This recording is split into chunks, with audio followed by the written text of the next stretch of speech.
Hello students, मैं अनूप सोनी, आपका online teacher.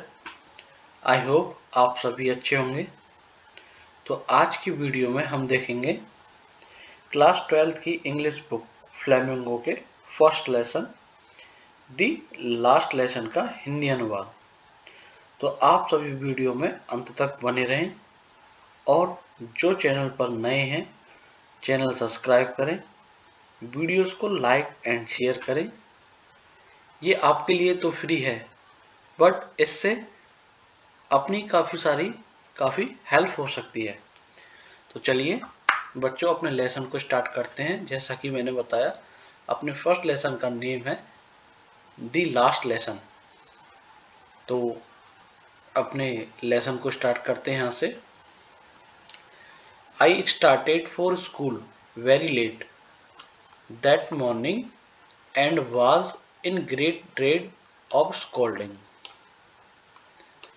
Means उस सुबह I started for school very let that morning, उस सुबह स्कूल के लिए काफ़ी देर से गया।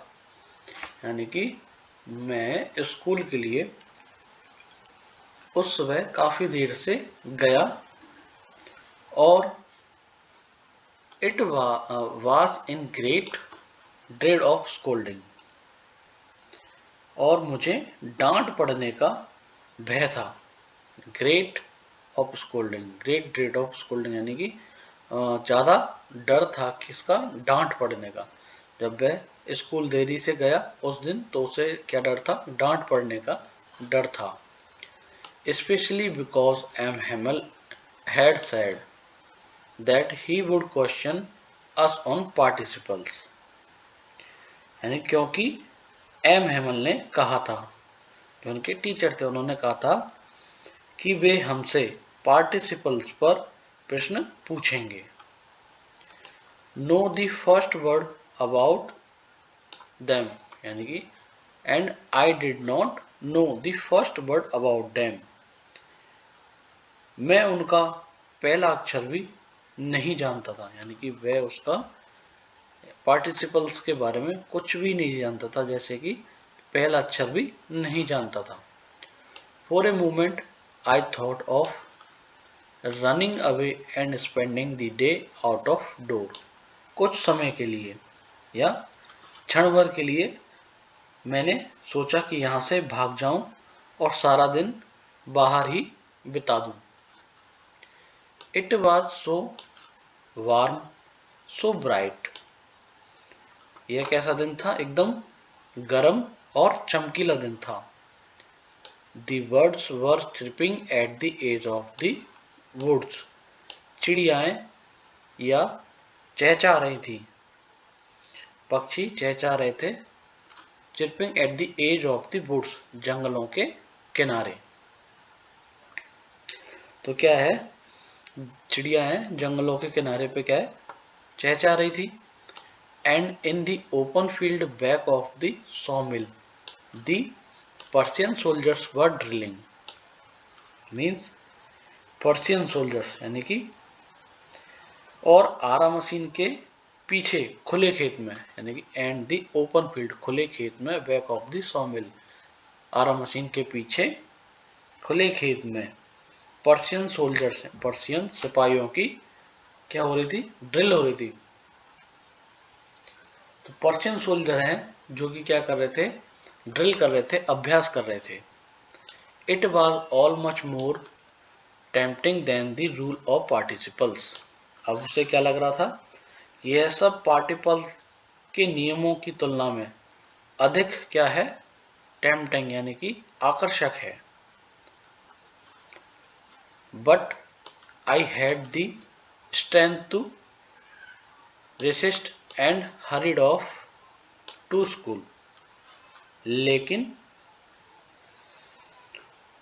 मुझ में प्रतिरोध करने की क्षमता थी। मतलब स्ट्रेंथ ऑफ रेसिस्ट यानी कि प्रतिरोध, या फिर उसमें प्रतिरोध करने की क्षमता थी, और मैं स्कूल की ओर तेजी से चल पड़ा। यानी कि उसके अंदर क्या थी, विरोध करने की क्षमता तो थी, परंतु वह क्या है, स्कूल की ओर तेजी से चल पड़ा। When I passed the town hall, there was a crowd in front of the bulletin board. जब मैं टाउन हॉल के when I passed the town hall, जब मैं टाउन हॉल के निकट से या पास से गुजर रहा था, तो नोटिस बोर्ड के सामने क्या लगी थी, भीड़ लगी हुई थी। When I passed the town hall, there was a crowd in front of the bulletin board. जब मैं टाउन हॉल के पास से जा रहा था, तो बुलेटिन बोर्ड के पास क्या है, भीड़ लगी हुई थी। For the last 2 years all over bad news had come from there. पिछले 2 वर्षों से हमारे सारे बुरे समाचार यहीं से आते थे। वो क्या कह रहा है कि पिछले 2 वर्षों से जितनी भी बुरी खबरें थी, ये सारे बुरे समाचार थे, यहीं से आते थे, यानी कहां से, बुलेटिन बोर्ड से आते थे। The lost battles, the draft, the orders of the commanding officer, and I thought to myself without stopping. हारे हुए युद्ध, द लॉस्ट बैटल यानी कि हारे हुए युद्ध, the draft, the order of the commanding officer, सेना में सिपाहियों की भर्ती, सैनिक अधिकारियों के आदेश। Draft, the order of the commanding officer यानी कि सेना के सिपाहियों की भर्ती और सैनिकों के अधिकार के आदेश। And I thought to myself without stopping, और बिना रुके मैंने मन ही मन सोचा। आई थॉट विदाउट स्टॉपिंग, मैंने बिना रुके मन ही मन सोचा। What can be the matter now? अब क्या मामला हो सकता है। अब वो सोच रहा था कि मन ही मन में कि अब क्या मामला, क्या बात हो सकती है। Then फिर as I hurried by as fast as I could go, जब मैं उतनी ही तेजी से जा रहा था जितनी तेजी से मैं चल सकता था, यानी कि वो उतनी ही तेजी से जा रहा था, यानी कि जितना वो दौड़ सकता था या भाग सकता था, उतने ही तेजी से वो जा रहा था। The blacksmith Wachter who was there with the apprentice reading the bulletin. फिर तब वॉल्टर लोहार, कहता ना यहाँ पे दी ब्लैक स्मिथ, लोहार, और वहां हु वाज देयर, जो वहां अपने शिष्य यानी कि शिष्य के साथ था और समाचार पढ़ रहा था। With his apprentice reading the bulletin, जो कि क्या था, अपने शिष्य के साथ था और क्या पढ़ रहा था, बुलेटिन से समाचार या न्यूज पढ़ रहा था। कॉल आफ्टर मी, मेरे पीछे से चिल्लाकर कहा। कॉल आफ्टर मी यानी कि मेरे को चिल्लाकर कहा। Don't go so fast Bob, क्या कहा उसने, इतने तेज मत चलो बॉब। जब वो पीछे से उसको आवाज दी तो वो उसने क्या कहा, डोंट गो फास्ट यानी कि इतनी तेजी से मत चलो Bob. You will get to your school in plenty of time, अभी स्कूल पहुंचने के लिए तुम्हारे पास पर्याप्त समय है। यानी कि वो क्या कह रहा था कि अभी तुम्हारे पास स्कूल जाने के लिए क्या है, एनफ या पर्याप्त समय है। I thought he was making fun of me, मैंने सोचा वह मेरा मजाक उड़ा रहा था। उसने क्या सोचा, वह मेरा मजाक उड़ा रहा है। And reached M Hamel's little garden all out of breath, और मैं एमएमएल के छोटे से बगीचे पर हाँफते हुए जा पहुंचा। ml garden all out of breath, यानी कि हाँफते हुए, भागते भागते, जैसे कि वो भाग रहा था, जितनी तेजी से चल सकता था उतनी तेजी से चल रहा था, तो चलते चलते क्या ml के छोटे से बगीचे में जा पहुंचा। यूजुअली व्हेन स्कूल बिगेन, सामान्यतः, यूजुअली यानी कि सामान्यतः, व्हेन स्कूल बिगेन, जब स्कूल शुरू होता था, there was a great bustle which could be heard out in the street, वहां अत्यधिक शोर शराबा और हलचलें होती थी। जब स्कूल चालू होता है तो क्या है, बच्चों की आवाजाही और शोर शराबा होता है। Which could be heard out in the street, जो कि गली के बाहर भी सुना जा सकता था, यानी कि गली में भी सुना जा सकता था। The opening and closing of desk, lesson repeated in unison, very loud with our hand over our ears to understand better, यानी कि एक लय में पाठों को दोहराया जाना, एक लय में पाठों को दोहराया जाना, उन लेसनों को रिपीट करना, और ऊंचे स्वर में, ऊंचे आवाज में, हमारे हाथ, है ना, with our hand over our ear to understand better, हमारे हाथ हमारे कानों पर रखे हुए ताकि हम बेहतर समझ सकें। And the teacher's great ruler rapping on the table, और टीचर का डरावना डंडा मेज पर खटखटाता हुआ, है ना। And the teacher's great ruler, ruler यानी कि वो डंडा, rapping on the table, table को क्या है, खटखटाता हुआ। But now it was also still, लेकिन अब यह सब शांत था। कैसा था, स्टिल यानी कि शांत, परंतु अब कैसा था, सब शांत था। I had counted on the commission to get to my desk without being seen, मैंने अपनी मेज तक बिना किसी के देखे पहुंच जाने के लिए इस हलचल पर भी भरोसा किया था। तो क्या कह रहा है, मैंने, but now it was all still, अब तो क्या सब कुछ शांत था। I had counted on the commission to get to my desk without being seen, मैंने अपनी मेज तक बिना किसी के देखे पहुंच जाने के लिए इस हलचल पर ही भरोसा किया।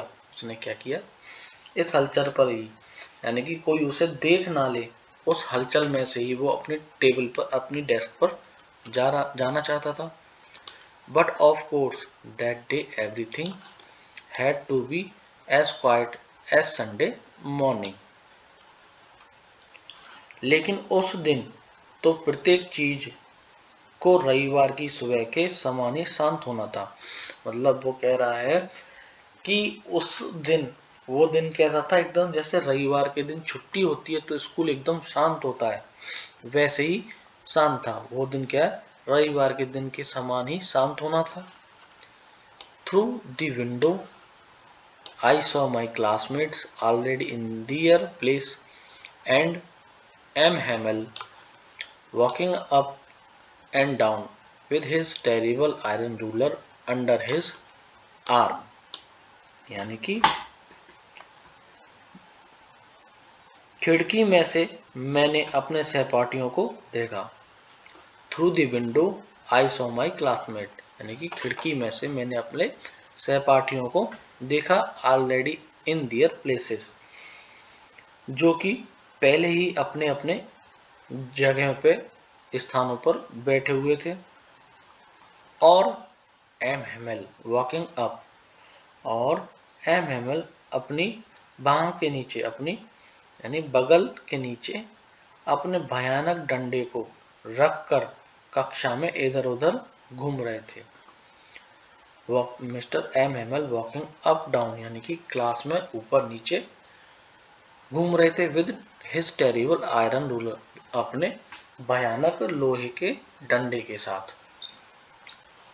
I had to open the door and go in before everybody. मैंने यानी कि मुझे दरवाजा खोलना था। I had to open the door, मुझे दरवाजा खोलना था और सभी के समक्ष कमरे में जाना था, यानी कि उसे दरवाजा तो खोलना ही था और सबके साथ बैठना भी था। You can imagine how I blushed and how frightened I was. आप कल्पना कर सकते हैं कि मैं कैसा शर्मिंदा था, यानी कि ब्लश यानी कि शर्मिंदा, उसे शर्म आ रही थी। यानी कि अब आप क्या कर सकते हो, कल्पना कर सकते हैं कि मैं कैसा शर्मिंदा था और कितना डरा हुआ था। थ्रेटन्ड यानी कि डरा हुआ। आगे देखें। बट नथिंग हैपन, लेकिन कुछ भी नहीं हुआ। उसे क्या है, क्लास में एंटर करना था और अपने सहपाठियों के साथ बैठना था, तो उसे क्या है, दरवाजा भी खोलना था। और क्या कह रहा है, यू कैन इमेजिन, तुम कल्पना कर सकते हो, हाउ आई ब्लश, मैं कितना शर्मिंदा था, एंड हाउ फ्रिटेंड आई वाज, और कितना डरा हुआ था। बट नथिंग हैपन, परंतु कुछ भी नहीं हुआ। M Hamel saw me, M Hamel ने मुझे देखा, and said very kindly go to your place quickly little friends. Mr M Hamel ने मुझे देखा और बड़ी दयालुता से यानी कि बड़े प्यार से मेरे साथ बोले या मेरे से बोले, अपने स्थान पर जल्दी से चले जाओ। Go to your place quickly, अपने स्थान पर जल्दी से चले जाओ। लिटिल फ्रेंड्स, छोटे से French. We were beginning without you, तुम्हारे बिना ही पाठ शुरू करने वाले थे, यानी कि वी वर, हम तुम्हारे बिना पाठ शुरू करने वाले थे। आगे देखें। I jump over the bench, मैंने अपनी बेंच के ऊपर से छलांग लगाई। I jump over the bench, यानी अपनी बेंच के यानी कि के ऊपर से छलांग लगाई। And set down at my desk, और अपनी डेस्क के पास जा बैठा। And set down at my desk, और मैं अपनी जगह पर अपनी डेस्क पर बैठ गया। Not till then, not till then, when I had got a little over my fright, did I see that our teacher had on his beautiful green coat. क्या कह रहा है वो आगे, जब मैंने अपने डर पर थोड़ा नियंत्रण पा लिया। Not till then, when I had got a little over my fright, यानी कि जब मैंने अपने डर पर थोड़ा सा नियंत्रण या कंट्रोल पा लिया। Did I see that our teacher had on his beautiful green coat. तब तक मैंने यह नहीं देखा था, तब तक मैंने यह नहीं देखा था कि हमारे टीचर ने उसका सुंदर हरे रंग का कोट, उसके सुंदर हरे रंग का coat, his frilled shirt and the little black silk cap, all embroidered, that he never would expect on the inception and prize day. यानी कि अब वो क्या कह रहा है, जब उसने अपने डर पे थोड़ा सा कंट्रोल पा लिया, तब उसका ध्यान गया टीचर के ऊपर कि उसने जो उसकी टीचर है उन्होंने आज कुछ अलग ही पहन के आए हैं। तो क्या उसने देखा था कि हमारे टीचर ने उसका सुंदर हरे रंग का कोट और उसकी झालरदार कमीज, हिज फ्रिल्ड शर्ट, झालरदार कमीज और छोटी सी काली रेशमी टोपी पहन रखी थी। और छोटी सी काली रेशमी टोपी पहन रखी थी, रेशमी यानी कि सिल्क की टोपी पहन रखी थी, जिस पर all embroidered that he never wore except on the inception and prize day, जिस पर सभी तरफ कढ़ाई का काम किया हुआ था। किस पर? टोपी पर, जिस पर क्या है, सभी तरफ कढ़ाई का काम किया हुआ था।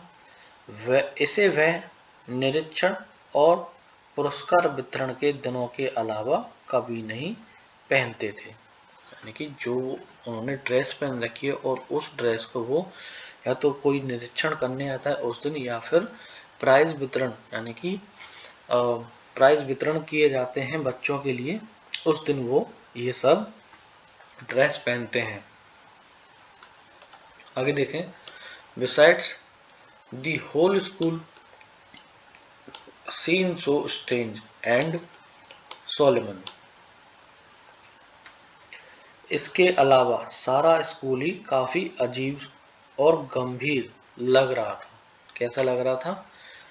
सारा स्कूल अजीब और गंभीर लग रहा था।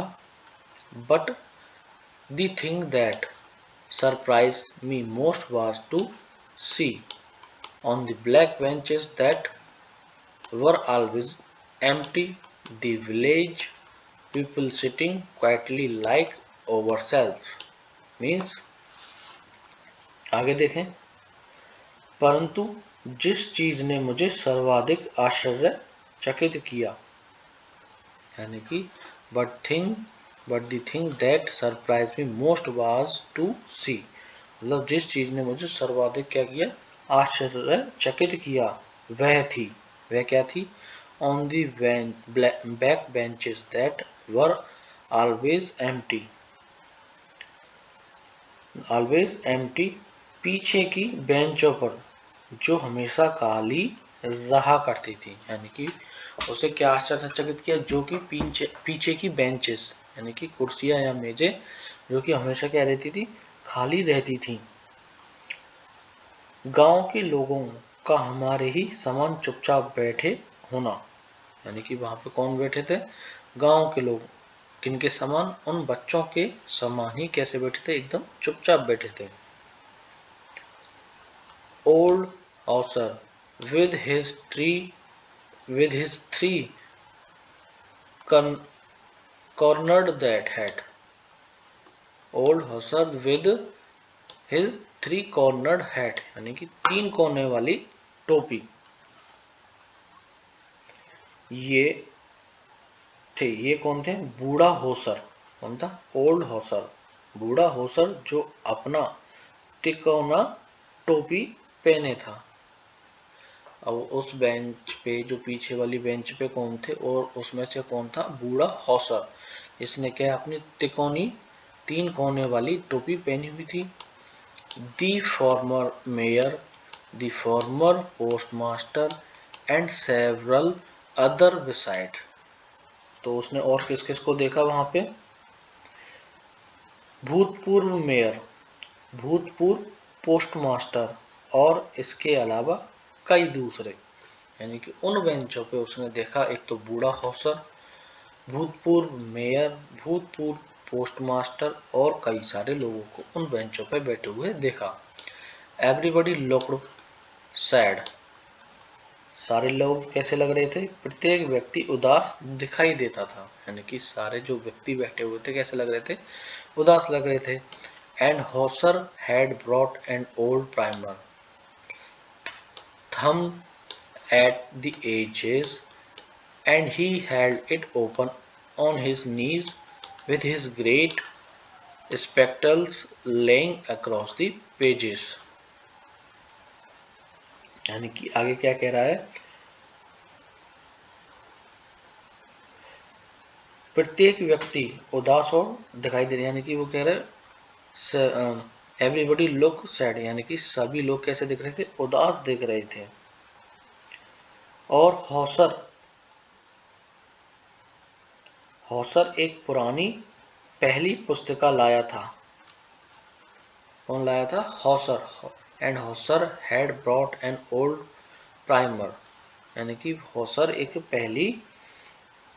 पहली पुरानी पुस्तक लाया था जो किनारों पर, थम एट द एजेस, जो कि किनारों पर अंगूठों से पन्ने पलटे जाने के कारण, यानी कि अंगूठों से जब हम पन्ने पलटते हैं, पन्ने पलटे जाने के कारण क्या हो चुकी थी, गंदी हो चुकी थी। और वह ऐसे अपनी भारी भरकम चश्मे की मदद से जो पन्नों के ऊपर आर पार रखा था। कैसे बता रहा है, वहां पे सभी लोग कैसे लग रहे थे, उदास लग रहे थे। और जो हौसर जो लाया था, पुरानी किताब लेके आया था, पुरानी पहली किताब लेके आया था, पुरानी पहली किताब लेके आया था जो किनारों पर अंगूठों से पन्ने पलटे जाने के कारण क्या हुई थी, गंदी हुई थी। जब भी हम अंगूठे या उंगलियों से पन्नों को किनारों से पलटते हैं तो वो गंदी हो जाती हैं। और क्या कह रहा है, और वह अब इसे अपनी भारी भरकम चश्मे की मदद से, और उसने क्या लगा रखा था, चश्मा, स्पेक्टल्स यानी कि चश्मा, लेइंग अक्रॉस द पेज, जो पन्नों के ऊपर आर पार रखा था, यानी कि उस बुक के ऊपर क्या रखा हुआ था, उसका चश्मा रखा हुआ था। While I was wondering about it all,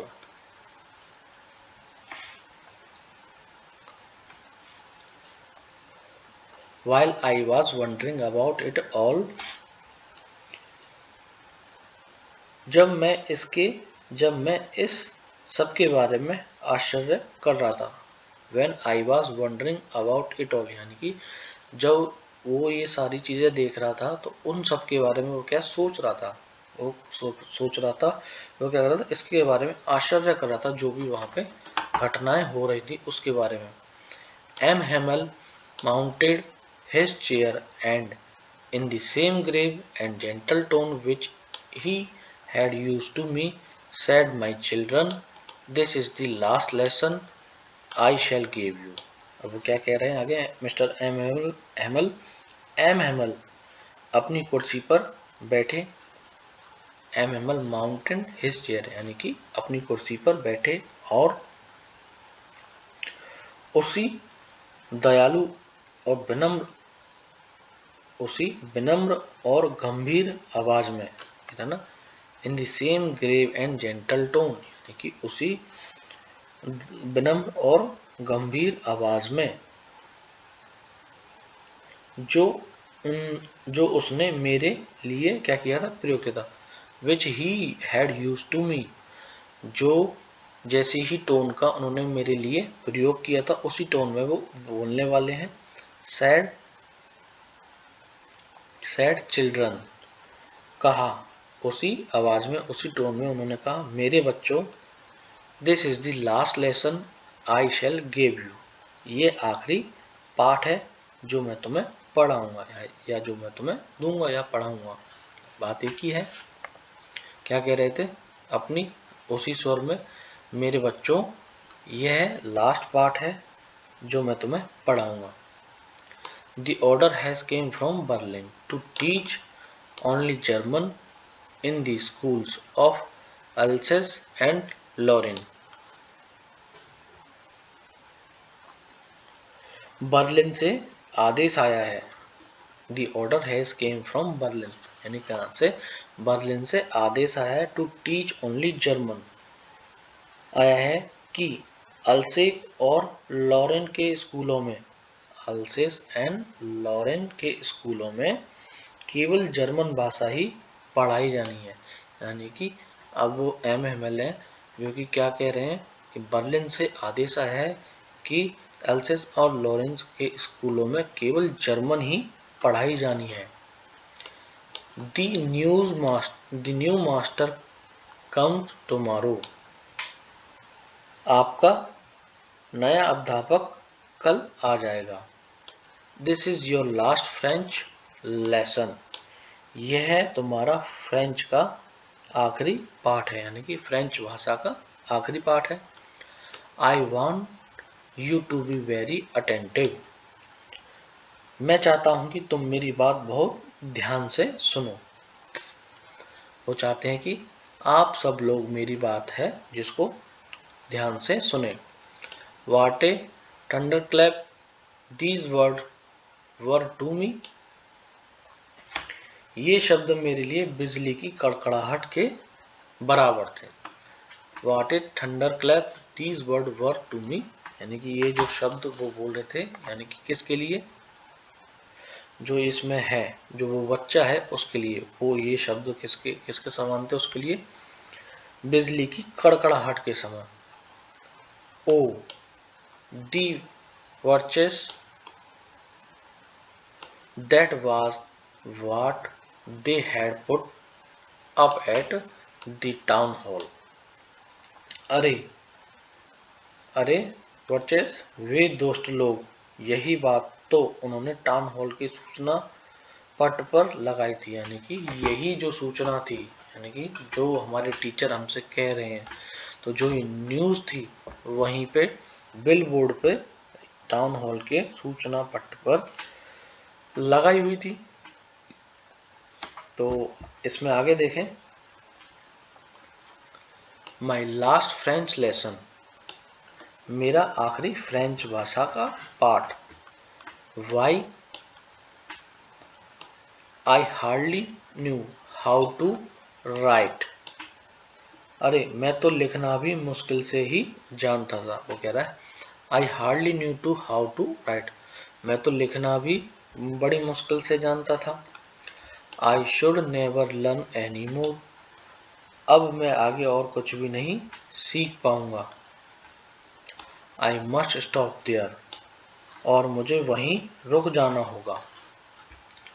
then, और मुझे वहीं पे रुक जाना होगा। Then, oh how sorry I was for not learning my lesson, for seeking birds egg or going slide on the shore, my books that had seemed such a nuisance a while ago, so heavy to cry, my grammar and my history of the saints were old friends now that I couldn't give up। यानी कि अब यहाँ से यहाँ तक का अर्थ हम देखते हैं। Then oh how sorry I was for not learning my lessons, अरे मैं कितना दुखी था कि मैंने अपने पाठ नहीं सीखे थे। वो उसे क्या है, दुख हो रहा है किसके लिए, कि उसने अपने पाठ नहीं सीखे। कि मैं पक्षियों के अंडे तलाशता रहा, है ना। फॉर सीकिंग बर्ड लेसन, मैं पक्षियों के अंडे खोजता रहा। और गोइंग स्लाइडिंग ऑन सार, और सार पर फिसलने के लिए चला जाता था।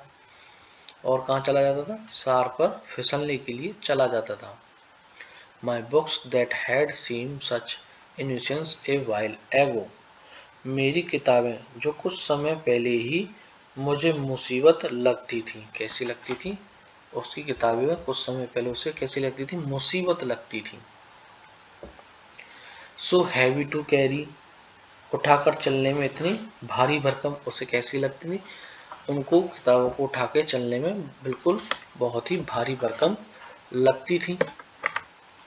माई grammar and my history of cents,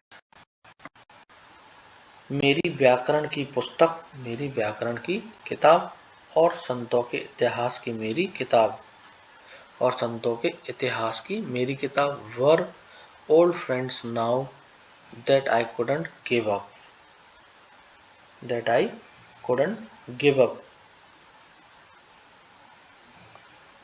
अब मेरी पुरानी मित्र लग रही थी।